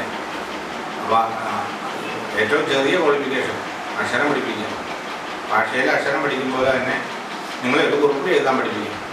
ഈ കുറിപ്പ് എഴുതാൻ പഠിപ്പിക്കണമെന്ന് വെച്ച് കഴിഞ്ഞാൽ നിങ്ങൾ വേണമെങ്കിൽ നിങ്ങൾ MD പാസ്സായ ഒരു ഡോക്ടറെയും വെച്ചോ, നിങ്ങളിങ്ങനെ നിന്നോ, നിങ്ങളായിരിക്കും ഒരു 100 വട്ടം മുമ്പിൽ, ഒരു വട്ടം മുമ്പിലല്ല 100 വട്ടം മുമ്പിൽ നിങ്ങൾ. അന്ന് മനോനെ ഒരു കുറിപ്പ് എഴുതാൻ അറിയാൻ പാടില്ല, അവനെ മരുന്നറിയാൻ പാടില്ല, മരുന്നുകൊണ്ട് ഗുണം അറിയാൻ പാടില്ല, അവനെ ശരീരത്തെ എങ്ങനെ ഉപയോഗിക്കുന്ന അറിയാൻ പാടില്ല, രോഗം അറിയാൻ പാടില്ല, ലക്ഷണം അറിയാൻ പാടില്ല, അതിൻ്റെ ഡോസേജ് അറിയാൻ പാടില്ല, ഒന്നും അറിയാൻ പാടില്ല. ഇവനറിയാവുന്നത് എന്നാണെന്നറിയാം. പനിക്ക് അമൃതാരിഷ്ടം അതറിയാം. പിന്നെ പനിക്ക് വെട്ടുമാറും ഗുളിക, പനിക്ക് ഗോരോചനാദി ഗുളിക, ഇതാണ് അവൻ പഠിച്ചു വെച്ചിരുന്നത്. അപ്പോൾ സ്ത്രീയ പറഞ്ഞെങ്കിൽ എനിക്ക് വയറ്റുവേദനയാണ്, അവരുടെ പ്രത്യുൽപാദന സിസ്റ്റത്തിനൊക്കെ കുറച്ച് കഷായങ്ങളുടെ പേര് വെച്ച് പഠിച്ചു വെച്ചിട്ടുണ്ട്. അതിനാ പുനർവാസവും ലോകാസവും ബ്ലഡ് ഉണ്ടാവും ലോകാസവും. ഇതൊന്നും പഠിച്ചാൽ വൈദ്യാവില്ല. വൈദ്യം എന്ന് പറഞ്ഞാൽ കുറിപ്പടി എഴുതാൻ പഠിക്കും. കുറിപ്പടി എഴുതാൻ പറഞ്ഞാൽ അവിടെ ഇരിക്കുന്ന ആൾ പറയണതായ മുഴുവൻ രോഗങ്ങളെ നമ്മൾ കേട്ടിട്ട് അയാളുടെ പ്രായം, അയാളുടെ തൊഴിൽ, അയാളുടെ ജീവിതം, അയാളുടെ ശരീരരോഗ്യം, അഷ്ടസ്ഥാന പരീക്ഷകൾ നടത്തി അയാൾക്ക് വേണ്ടതായ കുറച്ച് മരുന്നുകളെ സെലക്ട് ചെയ്ത് അത് ഇത്ര കഴിച്ച് വെച്ച് അത് ഇത്ര വെള്ളത്തിൽ വരുന്ന ഇത്ര കുറുക്കി ഇത്ര മറുപടിയും മയമ്പൊടിയും ചേർത്ത് ഇത്ര ദിവസം കഴിച്ച് പിന്നെ പത്യം നോക്കി എന്ന് പറഞ്ഞാൽ അവൻ അസുഖം ഭേദമായിട്ട് സൂപ്പറായിട്ട് വരും. ഏത് മഞ്ഞപ്പിത്തായിക്കോട്ടെ, പാമ്പ് പിടിച്ചതായിക്കോട്ടെ, ചൊറിയായിക്കോട്ടെ, ചിറങ്ങായിക്കോട്ടെ, സാറും ഏത് കേസായിക്കോട്ടെ ആ ഒരു വിഷയമില്ല. ഞാൻ എൻ്റെ കൂട്ടുകാരന്മാരും എന്നെക്കാളും ഞാൻ വൈദ്യനാണെന്ന് പറയാൻ എനിക്ക് നാണക്കേടായി. നാണക്കേടെന്ന് വെച്ച് കഴിഞ്ഞാൽ എൻ്റെ കൂട്ടുകാരന്മാരെല്ലാം ഞാൻ ഒന്നിച്ച് ട്രെയിനിൽ പഠിച്ചവരുണ്ട്, അതുപോലെ എല്ലാവരും ഉണ്ട്, എല്ലാവരും നല്ല ഹൈ ലെവൽക്കാരാണ്. അപ്പം അച്ഛൻ വൈദ്യശാലയിൽ നടത്തും. ഞാൻ വൈദ്യനാന്ന് പറയുന്നത് എനിക്ക് എന്തോ കുറച്ച് പ്രൊഫസർ വേണം, ഒരു യോഗ്യതയില്ലാത്ത വ്യക്തി എന്നുള്ളത് പറയാം. ഞാൻ വൈദ്യനാന്ന് ആരും പറയാം. അങ്ങനെ അന്ന് ചികിത്സ ഉണ്ട് കാര്യം. അങ്ങനെ ചികിത്സിച്ച് കുറച്ച് നാൾ കഴിഞ്ഞപ്പോൾ എനിക്ക് വൈദ്യനാന്ന് പറയാനുള്ള ആത്മധൈര്യം. ഞാൻ വൈദ്യനാണ്, പിന്നെ നീ വൈദ്യനാണെന്ന് ചോദിക്കാനുള്ള ആത്മധൈര്യം. പിന്നെ ഒരു 30 കൊല്ലം ചികിത്സിക്കാനായിട്ട് 30 കൊല്ലം ചികിത്സിച്ചിട്ട് ഞാൻ പഠിപ്പിക്കാനുള്ള ഉറപ്പാണ്. അല്ലാണ്ട് വെറുതെ എല്ലാം കൊണ്ടുണ്ട്. 30 കൊല്ലത്തെ ചികിത്സാ പരിചയം ഉണ്ട്. 30 കൊല്ലത്തെ ചികിത്സാ പരിചയം കൊണ്ടാണ് ആൾ പഠിപ്പിക്കുക കൊള്ളാം. എനിക്ക് വൈദ്യനാന്ന് പറയുകയും ഡോക്ടറാന്ന് പറയുകയും MD ആയെന്ന് പറഞ്ഞാൽ എന്നെ താഴെയാണ് എനിക്ക് നേരം എൻ്റെ താഴെ എന്ന് പറയും. അപ്പം ആദ്യം എനിക്ക് വൈദ്യനാന്ന് പറയേ നാണക്കേട്. അത് കഴിഞ്ഞിട്ട് എനിക്കന്ന് വേറെ സ്ഥലത്തേക്ക് പോകാനും വഴിയില്ല. എന്നാന്ന് വെച്ച് കഴിഞ്ഞാൽ അച്ഛന് ഞാൻ അലോപ്പതി ഡോക്ടറാണ്, മുത്തശ്ശന് ഞാൻ മുത്തശ്ശൻ്റെ വൈദ്യം പഠിക്കണം, അതേ ഉള്ളൂ. അപ്പോൾ എന്നെ കൊണ്ട് എൻട്രൻസ് ചോദിച്ചു. ഞാൻ എൻട്രൻസ് പാസ്സായില്ല. ആദ്യത്തെ എൻട്രൻസ് ചോദിച്ചു, രണ്ടാമത്തെ എൻട്രൻസ് ചോദിച്ചപ്പോഴത്തേക്ക് അച്ഛന് സാമ്പത്തികമായ പ്രശ്നത്തിൽ വന്നു. അച്ഛന് കഠിനമായ സാമ്പത്തികമായപ്പോൾ ഞാൻ അച്ഛനെ സഹായിക്കാൻ ചെന്ന് നിൽക്കേണ്ടത് എനിക്ക് പിന്നെ പഠിക്കാൻ വന്നിട്ടില്ല. അതിനാണ് എൻ്റെ പഠിപ്പ്. പക്ഷേ ഞാൻ ഉണ്ടായപ്പോൾ മുതൽ കുഞ്ഞായിരിക്കുമ്പോൾ മുതൽ 2 വയസ്സ് മുതൽ ഞാൻ ആയുർവേദം പഠിക്കുകയും കാണും, പ്രവർത്തിക്കും, ജോലി ചെയ്യുകയും മരുന്നുണ്ടാക്കുകയും മുത്തശ്ശൻ്റെ കൂടെ നിൽക്കുകയും അച്ഛൻ്റെ കൂടെ നിൽക്കുകയും ഞാൻ സ്വയം വായിച്ചു പഠിക്കുകയും ഇഷ്ടമായ ശിഷ്യന്മാർ കേരളത്തിൽ തമിഴ്നാട്, കർണാടക, ആന്ധ്ര എവിടെ ഒരു സ്ഥലത്തും ഞാൻ പോകാത്ത സ്ഥലമില്ല. അവിടെയൊക്കെ ഉള്ള വൈദ്യം പറഞ്ഞവരുടെ അടുത്ത് കാല് പിടിച്ച് കൈ പിടിച്ച് വാക്സിൻ കൊടുത്ത് പഠിച്ചിട്ടുണ്ട്. പിന്നെ ഒരു 3-4 തലമുറയുടെ പാരമ്പര്യം എനിക്ക്. അപ്പോൾ ആണ് വൈദ്യനാണെന്ന് പറയാം. അതിനെന്നെ ജോലി ചെയ്യുന്നത്. അപ്പോൾ ചില ആയുർവേദ ഡോക്ടർമാർക്ക് വൈദ്യം ചെയ്യുന്നത് ചോദിച്ചാൽ അയാൾ എന്നാ ചെയ്യാനാണ്? ഞാൻ ഇത്രയും വലിയ പഠിപ്പും പഠിച്ചിട്ട് എനിക്കൊന്നും അറിയാൻ പാടില്ല. അപ്പോൾ ഇവൻ എന്താ അറിയാതിരിക്കുന്ന വിചാരം? ഇവൻ MD കഴിഞ്ഞിട്ട് എനിക്കൊന്നും അറിയാൻ പറ്റില്ലെന്ന് അവനെ അറിയാലോ. അപ്പോൾ പിന്നെ ഇവൻ ഒരു കോഴ്സും പഠിക്കാത്ത പോലെ എന്തറിയായിരിക്കും എന്നറിയാൻ പാടില്ല. അവൻ തന്നെ തീരുമാനിക്കും. അപ്പോൾ അങ്ങനെയാണ് നിങ്ങളെ ഞാൻ വൈദ്യനാക്കാൻ എല്ലാവരോടും ഞാൻ പറയാം. എൻ്റെ കൂടെ പഠിക്കുന്ന ടീച്ചർമാരോടൊക്കെ ഞാൻ പറയും നിങ്ങളെ വൈദ്യനാക്കാന്ന് പറയുമ്പോൾ അവർക്കൊരു രോഗിയൊന്നും വലിയ ക്യാമായിട്ടൊന്നുമില്ല. പിന്നെ ഇയാൾ വൈദ്യനാക്കാൻ ഇങ്ങനെ എന്ത് വലിയ പ്രത്യേകതയൊന്നുമില്ല. പക്ഷേ വൈദ്യനാണെന്ന് നിങ്ങൾക്ക് അഭിമാനം തോന്നിയത് പഠിച്ചു കഴിയുമ്പോൾ എം ഡിക്കാരൻ നമ്മുടെ അടുത്ത് നിൽക്കുമ്പോൾ MD സാധിക്കാത്തത് കൊണ്ട് അലോപ്പതിക്കാരന് സാധിക്കാത്തത് നമുക്ക് സാധിക്കുമ്പോഴാണ് നമുക്ക് സ്വയം കൊള്ളാം, നമ്മൾ കൊള്ളാം നമുക്ക് തോന്നണം. മനസ്സിലാകുമ്പോൾ അല്ലാണ്ട് വേറെ ഒന്നും തോന്നിയാൽ പോരാ. അപ്പോൾ അവനും തോന്നും കൊള്ളാം. വേറൊരു ഈസി മട്ടിൽ ചികിത്സിക്കുമ്പോൾ ഞാൻ പറഞ്ഞില്ലേ വേർപെട്ട് വെള്ളത്തിന് ചികിത്സിക്കാം. താൻ പരസ്യം ചെയ്യാത്ത എന്നാന്ന് കഴിഞ്ഞാൽ പരസ്യം ചെയ്താൽ എന്നെ തരുമല്ലോ. ഞാൻ കിഡ്നി ഭേദാക്കാന്ന് പറഞ്ഞിട്ട് പിറവത്ത് പിന്നെ ബസ് പറഞ്ഞു വിടുന്ന ഒരാൾ പ്രൈവറ്റ് ബസ് സ്റ്റാൻഡിൽ ഇത് പിറവത്തേക്ക് പോകും, അങ്ങോട്ട് പോകും ഇങ്ങോട്ട് പോകുന്നു പറഞ്ഞ് ബസ് പറഞ്ഞു വിടാണ് അയാൾക്ക് ജോലി. അയാളുടെ ഉച്ച കഴിഞ്ഞ് അയാൾക്ക് എന്നാ ജോലി എന്ന് വെച്ചാൽ ചികിത്സയാണ്. അയാൾക്ക് എന്നാ ചികിത്സ എന്ന് കഴിഞ്ഞാൽ കിഡ്നിയുടെ ക്രിയാറ്റിൻ കുറച്ച് കൊടുക്കും, കിഡ്നിയുടെ സകല കേസും ഭേദാക്കി കൊടുക്കും. അങ്ങനെ ഒരു വൈദ്യം. അങ്ങനെ ഇരിക്കുന്ന സമയത്താണ് ഓളപ്പുറന്ന് കേട്ടിട്ടുണ്ടോ? സിനിമയൊക്കെ പിടിച്ച് ആശുപത്രിയിൽ ഒരാളൊക്കെ വന്നിട്ട് ഓളപ്പുറം എന്ന് പറഞ്ഞാൽ സിനിമ പിടിച്ചില്ല. നമ്മുടെ CBIയിൽ ഒരു പിന്നെ എന്താ പറയുക മിമ്മോ കിട്ടി നോക്കുന്ന ഒരു പരിപാടി സിനിമ വന്നില്ലേ? അത് അവരുടെ അതെ അവരുടെ ലോഡ്ജിലാണ് സംഭവിച്ചത്. അവരാണ് കൊന്നത്. അവർ ഭയങ്കര മുതലാളിമാരാണ്. അവർ കള്ളുചാപ്പും ബാബുമൊക്കെയാണ് നടച്ചത്. ആ ഒരു വലിയൊരു ആശുപത്രി എന്ന് പറയും നമ്മുടെ കുളത്ത് വലിയൊരു ആശുപത്രി എന്ന് തുടങ്ങി ഒരു 4 ഡയാലിസിസ് മെഷീനും മേടിച്ചു. പറ്റിയ ആൾ പറ്റില്ല. ശരി, ഇതിനാണ് 4 ഡയാലിസിസ് മെഷീൻ മേടിച്ചിട്ട് നമ്മുടെ വിഷം തീർപ്പ് പിടിച്ചോല്ലോ. ഇതാരെ വേറെ പരിപാടികളുള്ളതെന്ന് അന്വേഷിച്ച് കഴിഞ്ഞപ്പോൾ ഒരുത്തൻ സൗജന്യമായിട്ട് കാരണം കണ്ട പച്ചവെള്ളമൊക്കെ കൊടുത്ത് ക്രിയാറ്റിൻ കളഞ്ഞ് കിഡ്നി ഭേദാക്കി വിടുക. പിടിച്ചു. എന്നെ പിടിച്ചെങ്ങനെയാണെന്ന് വെച്ച് കഴിഞ്ഞാൽ ഇവരൊരാൾ കിഡ്നി പാടില്ലാത്ത ഒരാളെ ചെന്നിട്ട് ഇവൻ്റെ കിഡ്നി പാടില്ല അങ്ങനെ മരുന്ന് കൊടുക്കാവും, മരുന്ന് കൊടുക്കും. തിരിച്ച് കഴിഞ്ഞിട്ട് 2-3 ദിവസം കഴിഞ്ഞിട്ട് ഇയാളുടെ മരുന്ന് കുടിച്ചിട്ട് എൻ്റെ കിഡ്നിക്ക് തരാതെ 15 ദിവസം കേസ് അങ്ങോട്ട് കൊടുത്തു കഴിഞ്ഞപ്പോൾ പിന്നെ വിളിപ്പിച്ചു. ഞാൻ എന്തോട് ചെയ്യുന്നത്, എനിക്ക് എന്തോട് പണി? ഞാനിങ്ങനെ അലവൻസ് വിളിച്ചു പറയലുകാരനാ. പിന്നെ തൻ്റെ മരുന്ന് കൊടുക്കുന്നതല്ലേ ഇവർ പറഞ്ഞത്. ഞങ്ങൾക്ക് പരമ്പര്യമായിട്ട് മരുന്ന് കൊടുക്കുന്ന പരിപാടിയുണ്ട്. കിഡ്നിയുടെ അസുഖമായിട്ട് ഞാൻ ഭേദാക്കി എന്ന് പറഞ്ഞു. പിന്നെ എന്തോടെ ഇയാളുടെ ഭേദാവട്ടെ? ഇയാൾ എൻ്റെ ഇത് മരുന്ന് കൊടുത്തില്ല, ഇയാളത് ചെയ്തില്ല, അതുകൊണ്ടാണ് ഭേദാവട്ടെ. അപ്പോൾ ജഡ്ജിക്ക് ഇവനോട് സകലാവും. ഇവൻ കാശൊക്കെ കൊടുത്ത കാര്യം പറഞ്ഞ് ജഡ്ജിക്ക് വരെ കാശ് കൊടുക്കും അവനെ ശിക്ഷിക്കാനായിട്ട്. ജഡ്ജി പറഞ്ഞു ഇനി മേലാൽ ഡിഗ്രി ഇല്ലാതെ അംഗീകാരം ഇല്ലാതെ ചികിത്സിക്കരുത്. അപ്പോൾ ഒരു അമ്പേക്ക് കൊടുത്തു വിട്ടേക്കണം. അതുപോലെ അമ്മേനും ചികിത്സിക്കുന്നില്ല, ഫുൾ ടൈം അവൻ വിളിച്ചു പറയില്ല. അവൻ്റെ അടുത്ത് കാലിൽ പോയി പിടിച്ച് മേടിച്ചതിനെ എഴുതി വെച്ചിട്ടുണ്ട് കിഡ്നി ഭേദാക്കാനുള്ള. അതുപോലെ കേരളത്തിൻ്റെ അങ്ങേ തല മുതൽ ഇങ്ങേ തല പോകാത്ത ഞാൻ പോകാത്ത വൈദ്യമില്ല, ഞാൻ കാല് പിടിക്കാത്ത വൈദ്യന്മാർ അവിടെ പോയി കിടന്ന് പിടിച്ച് വെച്ചിട്ടുണ്ട്. അപ്പോൾ അതാണ് MD കാണുമ്പോൾ എനിക്ക് ഈ താഴെയുള്ളൂ എന്ന് അവന് തോന്നും.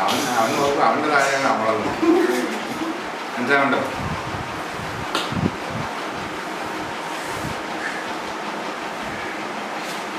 നമ്മൾ വീണ്ടും ബാലചികിത്സയിലേക്ക് വരാം. ഇതെൻ്റെ ഈ മെത്തേഡ് എന്താണെന്ന് വെച്ചാൽ എൻ്റെ ഗുരുവിൻ്റെ മെത്തേഡാണ്. എൻ്റെ ഗുരുവിൻ്റെ മെത്തേഡ് എന്ന് വെച്ച് കഴിഞ്ഞാൽ നമ്മുടെ എറണാകുളത്ത് നിന്ന് വന്ന വഴിക്ക് പുത്തൻകുരിശിൻ്റെ ഒരു സ്ഥലമുണ്ട്. അവിടെ യോഗാനന്ദ സരസ്വതി എന്ന് പറയുന്ന ഒരു സന്യാസിയുണ്ട്. ഈ സന്യാസിയുടെ ശിഷ്യനായിട്ട് ഞാൻ പോയി ചേർന്ന് ഒരു കാലം എനിക്ക് പഠിക്കാൻ പറ്റും. അയാൾ പഠിക്കുക അയാൾക്ക് അറിയാൻ മേലാത്ത കാര്യമില്ലല്ലോ. അയാളിങ്ങനെ പോകുമ്പോൾ ഒരു യോഗം പറഞ്ഞിട്ട് ആ യോഗം എന്ന് പറഞ്ഞാൽ ചിലപ്പോൾ കറങ്ങി തിരിഞ്ഞ് ഒരാഴ്ച വേണം ഈ യോഗത്തിലേക്ക് പിന്നെ തിരിച്ചു വരാൻ. അതിൻ്റെ ഇടയ്ക്കുള്ള ഓരോ വൈദ്യം നമുക്ക് സംശയമുള്ളതെന്ന് തീർത്ത് പിന്നെ ഇങ്ങോട്ട് തിരിച്ചു വരാം. ഇവിടെ പോകുമ്പോൾ പിന്നെ വേറെ ഒരാൾ ചോദിച്ചാൽ ഞാനൊരു സംശയം ചോദിക്കുകയാണ്, എന്നെ സാറേ വായിക്കുന്നൊന്നുമില്ല, പിന്നെ 10 വായിക്കും, 10 ശരീരത്തിനകത്തുള്ള 10 വായിക്കും എങ്ങനെയാണ് പോകണമെന്നറിയാം. അപ്പോൾ തിരുമേൻ്റെ യോഗ്യതയിലേക്ക് വരും. അപ്പോൾ എന്നാ ഒരു തിരുമാരൻ്റെ യോഗ്യത, ഒരു തിരുമാരൻ്റെ യോഗ്യതയാണ് ഒരു തിരുമുകാരൻ്റെ യോഗ്യത തന്നെയാണ്. ഒന്നുമല്ല. ഇപ്പോൾ നമ്മളിപ്പോൾ ഒരു ബാലചികിത്സയ്ക്ക് പോവുകയാണെങ്കിൽ കൊച്ചിനെ എവിടെ കൊണ്ടുവരുന്നത്? വൈദ്യൻ്റെ അടുത്തല്ല. ഇപ്പം നമുക്ക് അലോപ്പതിക്കാരനെ അതിൻ്റെ പ്രത്യേകം പഠിച്ച സ്പെഷ്യലിസ്റ്റിൻ്റെ അടുത്തല്ലേ നമ്മൾ പീഡിയാട്രിസ്റ്റ് അവിടെയല്ലേ പോകേണ്ടത് എന്ന് പറഞ്ഞാൽ വൈദ്യന് തിരുമുവൈദ്യന് ഒരു യോഗ്യത വേണം. ആ യോഗ്യതയാണ്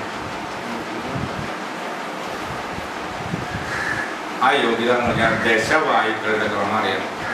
പ്രാണ്, അപാന്, വ്യാന്, ശ്വാന് ഇവരൊക്കെ എങ്ങോട്ടാണ് പോകണേന്ന് അറിയണം. അവരുടെ റൂട്ട് അറിയായിരിക്കും. ഒരു ബസ് ഓടിക്കുന്നെങ്കിലോ അവന് റൂട്ട് അറിയായിരിക്കില്ലേ, ഇല്ലാണ്ട് അവൻ എങ്ങോട്ടാണ് ഓടിക്കുന്നത്? അപ്പോൾ 10 വായുക്കളുടെ ക്രമം പഠിച്ചാൽ മതി. 10 വായുക്കളുടെ ക്രമം പഠിക്കണമെങ്കിൽ തന്നെ 15 ആഴ്ച വേണം.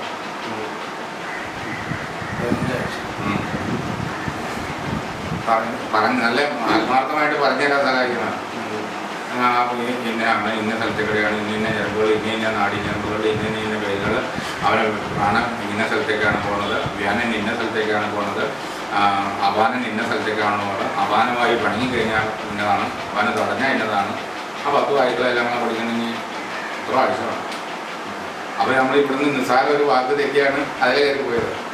അതിലെ കയറിപ്പോയി സാമി ഇതെല്ലാം പറഞ്ഞ് മനസ്സിലാക്കി തരുമ്പോഴത്തേക്ക് പിന്നെ തിരിച്ചു വരും ഇപ്പോഴത്തായിട്ട് തിരിച്ചു വരുന്നത്. അങ്ങനെ ക്ലാസ് ചെയ്യുന്നത് എനിക്കൊരു 7 കൊല്ലം ഭാഗ്യം. ഒരു 7 കൊല്ലം അടവ് കിടന്ന് അയാൾ മുഴുവൻ കഴിയുന്നത് നമുക്ക് 100 വയസ്സായപ്പോൾ കഴിച്ചുകൊണ്ട് പെട്ടെന്ന് അയാളാണ് ഭക്ഷണം കഴിച്ചത്. അയാളുടെ പുസ്തകങ്ങളും അയാളുടെ എല്ലാ ഗ്രന്ഥങ്ങളും ഒത്തിരി ഭാഗ്യം എനിക്ക് കിട്ടിയിട്ടുണ്ട്. ഭാഗ്യം കിട്ടുന്നത് കഴിഞ്ഞാൽ ഇവിടുത്തെ ഹംസയോഗം പഠിപ്പിക്കുന്ന ആളില്ലേ, ഹംസയോഗം പഠിപ്പിക്കുന്നതിൻ്റെ കുലഗുരുവിൻ്റെ കുലഗുരു എൻ്റെ ക്ലാസ്മേറ്റാണ്. ഞങ്ങൾക്ക് ഒന്നിച്ച് 3 കൊല്ലം പഠിക്കാനുള്ള അവസരമുണ്ട്. പക്ഷെ അന്ന് ഞാൻ ഗ്രഹശാസ്ത്രമിയാണ്. പക്ഷെ ഇതൊന്നും അല്ല ഞാൻ പഠിക്കുക. അന്ന് വിഷവൈദ്യം ഞാൻ പഠിക്കുന്നത്.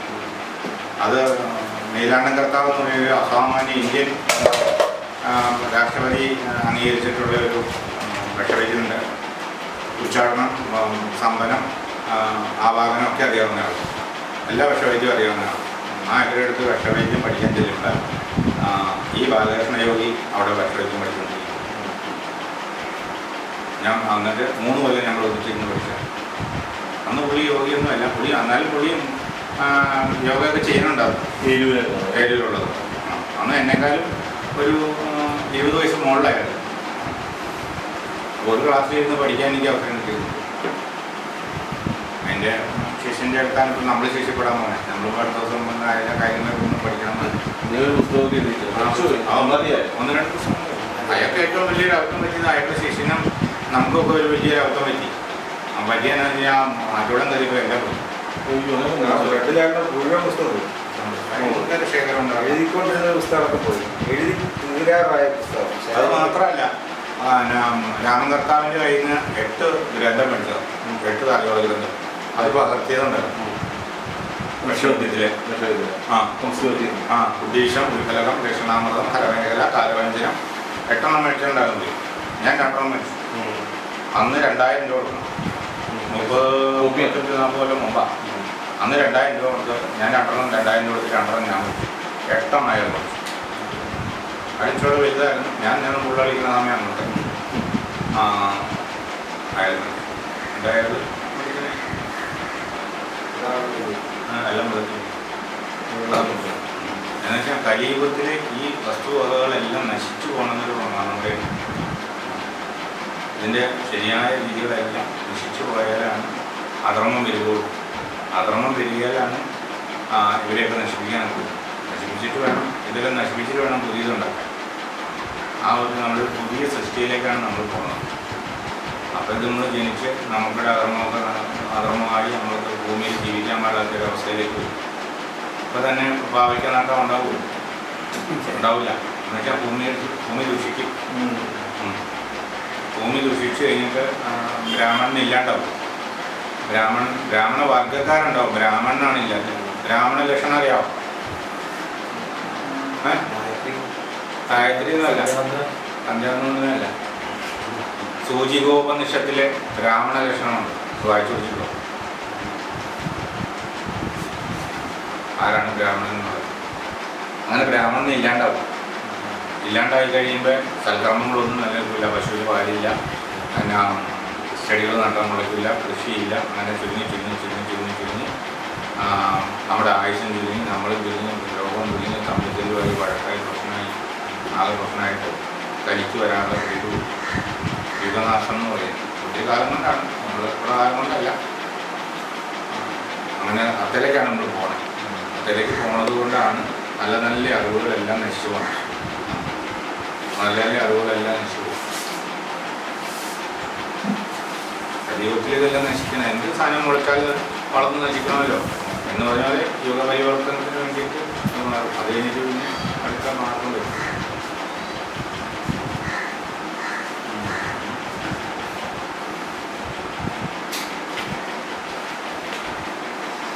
വേണ്ടിയിട്ടുള്ളതാണ്.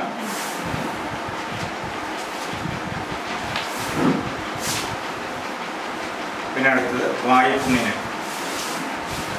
കൊച്ചങ്ങളുടെ വായിൽ വെളുത്ത അക്കാരം വരിക എന്ന് പറയും. കാരം പോലത്തെ സാധനം അക്കാരം വരിക എന്നാണ് നാട്ടുഭാഷ. പിന്നെ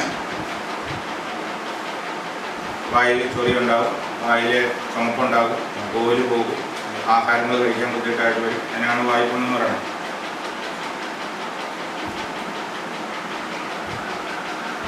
മാസിക്ക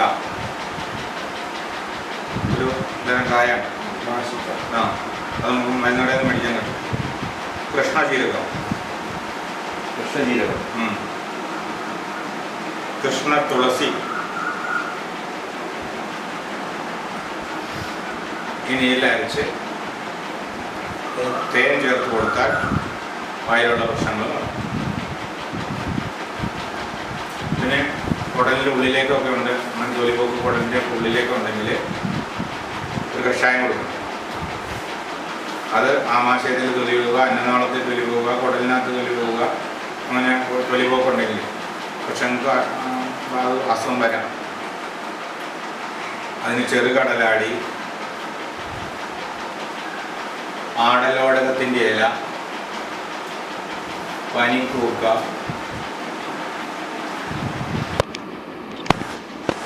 കടുകുരോഹിണി, കരിഞ്ചീരകം.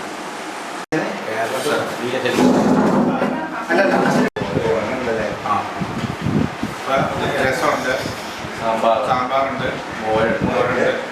എല്ലാത്തിനും കൂടെ ഇപ്പം എത്ര ഒഴിച്ചുകറി എത്രയുണ്ട് നല്ല ഊണുകാരനാണെങ്കിൽ ചോദിക്കും. എന്നിട്ട് ആവശ്യത്തിന് ചോറിടിക്കും. അവൻ്റെ ചോറിടിച്ച് കഴിഞ്ഞിട്ട് അതിൽ നെയ്യും പരിപ്പും ചേർത്ത് കഴിക്കാനുള്ളത്, പിന്നെ സാമ്പാർ കഴിക്കാനുള്ളത്, രസമുള്ളത്, പുളിശ്ശേരിക്കുള്ളത്, മോരിനുള്ളത് എല്ലാം ഇങ്ങനെ വീതം വയ്ക്കും. എന്നിട്ട് ആ ഭാഗം നമ്മൾ ഉണ്ട് കഴിയും. അപ്പോൾ ചെറുകറികളും കൂട്ടാനും പ്രത്യേകമുണ്ട്. ഇഞ്ചിക്കറിയുണ്ട്, തൊടുകറിയുണ്ട്, അതുപോലെ ഓലൻ എന്തിനാണ് വിളമ്പണേ? ഓലൻ എന്തിനാണ് വിളമ്പണേ? ഓലൻ അതിനകത്ത് പ്രധാനം എന്താണ്? അത് ന്യൂട്രാണ്. ന്യൂട്രാവാനാണ്. നാക്കിലിപ്പോൾ ഒരു സാധനം തിന്നിട്ട് ആ രുചി നാവിൽ നിൽക്കുക. ഇച്ചിരി ഓലം കഴിക്കുമ്പോൾ നാക്ക് കഴിയവണക്കാവും, ന്യൂട്രായി. പിന്നെ അടുത്ത രുചിയോടുകൂടി ആസ്വദിച്ച് കഴിക്കണമെങ്കിൽ ഓലം വേണം തുടങ്ങാം. അപ്പോൾ ഓലം കൂട്ടുന്നത് ഇപ്പം ചിലവർ പറയും ഈ ഓലന് ഉപ്പുമില്ല, എരിവുമില്ല, പുളിയില്ല. കറിയല്ല, ഓലം കറിയല്ല. ഓലം നമ്മുടെ ഗീറുണ്ടല്ലോ, വണ്ടിക്ക് ഗീറുണ്ടല്ലോ, ന്യൂട്രൽ വന്നിട്ടുണ്ട് എല്ലാത്തിനും പോയ എന്ന് പറഞ്ഞ പോലെ നമ്മുടെ രുചിയെയും ഇതിനെ ന്യൂട്രലാക്കാനാണ് ഓലം വെച്ചിരിക്കുന്നത്. ഇഞ്ചിക്കറിയുണ്ട്, അതുപോലെ കറികൾ എല്ലാത്തിനും സാധനമുണ്ട്. ആ സാധനത്താണ് ഇടാവുള്ളൂ. പിന്നെ ഓരോന്നും നമ്മുടെ 6 രുചികളും അതിന് ക്രമമുണ്ട്. ദഹിക്കാൻ ബുദ്ധിമുട്ടുള്ളവനെ ഏറ്റവും അധികം കഴിക്കണം. അവനെ എല്ലാം സപ്പോർട്ട് ചെയ്തുകൊണ്ട് വേണം ഇഞ്ചി, ഓലൻ, അതുപോലെ ഇഞ്ചി, പച്ചടി, കിച്ചടിയൊക്കെ കഴിക്കാൻ. പറ കഴിക്കേണ്ടതും പിന്നെ ഉപ്പിലിട്ട അച്ചാറും അത് കഴിക്കേണ്ടതിന് സമയം. ഉപ്പിലിട്ടത് ആസിഡാണ്. ആസിഡ് അവസാനം കഴിച്ചാൽ നല്ല ദഹനം കിട്ടും. കറി, മോര് ഇതൊക്കെ ആസിഡാണ്. ഈ ആസിഡ് ചെയ്ത് എന്നേക്കുന്ന സാധനങ്ങളൊക്കെ ഇവിടെ നിന്ന് ദഹിച്ചു പോകണം. മദ്യത്തിലാണ് പായസം കഴിക്കേണ്ടത്. ചോറുണ്ട് മദ്യമായി കഴിയുമ്പോൾ വേണം പായസം കഴിക്കാൻ. ആ പായസം ആദ്യം കഴിക്കുന്നവർക്ക് കുഴപ്പമൊന്നുമില്ല, വിശപ്പ് വരുന്നത്. പക്ഷെ ആ റൂളനുസരിച്ച് കഴിച്ചിട്ടുണ്ടെങ്കിൽ ഉണ്ട ക്ഷീണം തെണ്ടിക്കുന്നതാണ്. രണ്ടർത്ഥമാണ് അതിനുള്ളത്. ഉണ്ട ക്ഷീണം, ഏത് ആൾക്കും ക്ഷീണമുണ്ട്, ഏത് തണക്കാരനും ഒരു ഉണ്ടാകുന്ന ക്ഷീണമുണ്ട്. പിന്നെ ഉണ്ടാൽ ക്ഷീണം തെണ്ടിക്കും. തെണ്ടിക്കാന്ന് വെച്ച് കഴിഞ്ഞാൽ ഊണിൻ്റെ ആലസ്യത്തിൽ ഇരുന്ന് കഴിഞ്ഞാൽ പണിയില്ലെന്ന് നടക്കും. അപ്പോൾ അവൻ്റെ വർക്കൊന്നും നടക്കില്ല, അവന് സാമ്പത്തികമായ മെച്ചമൊന്നും വരില്ല. അതാണ് അതിനകത്തൊരു സൂചന. ഉണ്ട ക്ഷീണം തെണ്ടിക്കും. അപ്പോൾ നമ്മൾ ഉണ്ട് കഴിഞ്ഞിട്ട് ഒത്തിരി നേരം ഉറങ്ങാനോ ഒത്തിരി നേരം മറ്റു കാര്യങ്ങൾക്കോ പോകരുത്. കുഴിയെന്ന് പറഞ്ഞാൽ നമ്മൾ ഒരു അരമണിക്കൂർ കഴിയുമ്പോഴത്തേക്കും നമ്മൾ വർക്ക് കൊടുക്കും. പിന്നെ ഇതിൻ്റെ സാധനങ്ങൾ നിശ്ചയിക്കുക.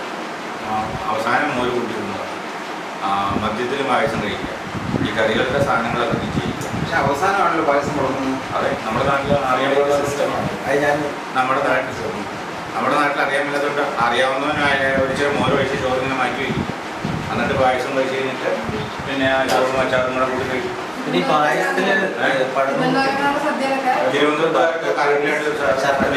വെള്ളംപായസം ഈ ചുമ്മാ കാലം പോലാന്ന് വിളമ്പില്ല.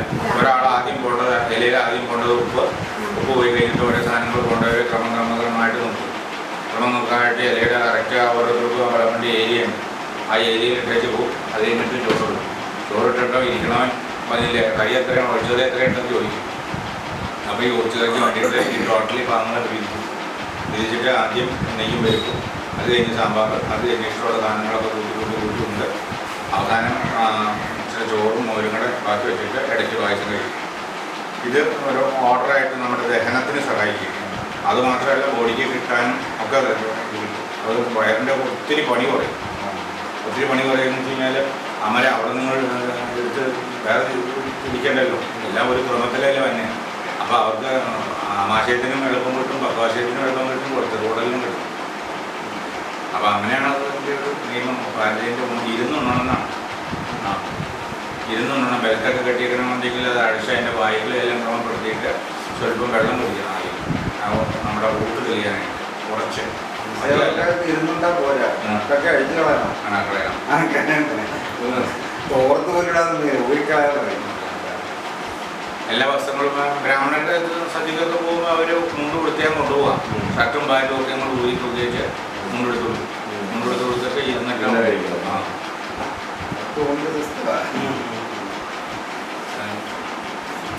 അപ്പം ഇനി നമുക്ക്